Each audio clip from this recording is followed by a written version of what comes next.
back. May peace and mercy of God be upon you all. My name is Saravana Kumar. See, Quran says God exists everywhere. And others also saying God exists everywhere and within everything.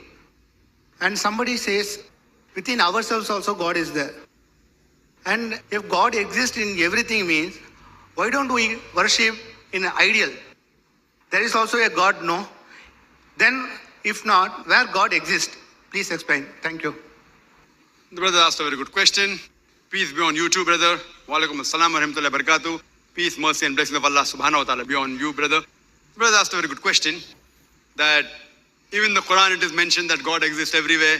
The Muslims believe God exists everywhere. Even the Hindus believe God exists everywhere. So what is the harm in worshipping an idol? God exists in the idol, God exists in human beings also. So what is the harm in worshipping an idol? Brother, nowhere in the Quran is it mentioned that God exists everywhere. Nowhere in the Quran is it mentioned God exists everywhere. I am aware there is a misconception amongst many Muslims who assume God exists everywhere. Nowhere does the Quran say they exist everywhere. What the Quran says, Allah's power exists everywhere. Allah has the power. The verse of the Quran, wherever you turn your face, you will see the wajh of Allah subhanahu wa ta'ala. The face means the power of Allah subhanahu wa ta'ala. Allah is capable of controlling anything and everything. But the statement He exists everywhere is not mentioned anywhere in the Quran, neither in any hadith. I am aware that there are certain Muslims out of misconception, they believe that. This is nowhere mentioned, but His power exists. Power exists everywhere. Now regarding a question, where does God exist and why can't we worship an idol? Where does God exist? The Quran says, Allah is on the arsh. There's a hadith where a lady approached and the Prophet asked her, where is God? She said, point on top. God said she has iman, she has faith.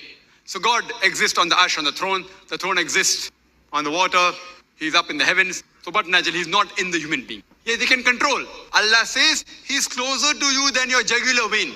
That means He is aware of everything, His power is there. That doesn't mean God Himself has come into the jugular vein. That doesn't mean that. It means that Allah has power. He's close to you, that means He loves you. He knows you, He knows everything, He has power over everything. Not even a leaf can fall without the permission of Allah subhanahu wa ta'ala. Now coming to your question, why can't we worship idols? If you read the Quran, Quran says in Surah Ma'idah chapter 5 verse number 90, which I quoted, idol worship is prohibited.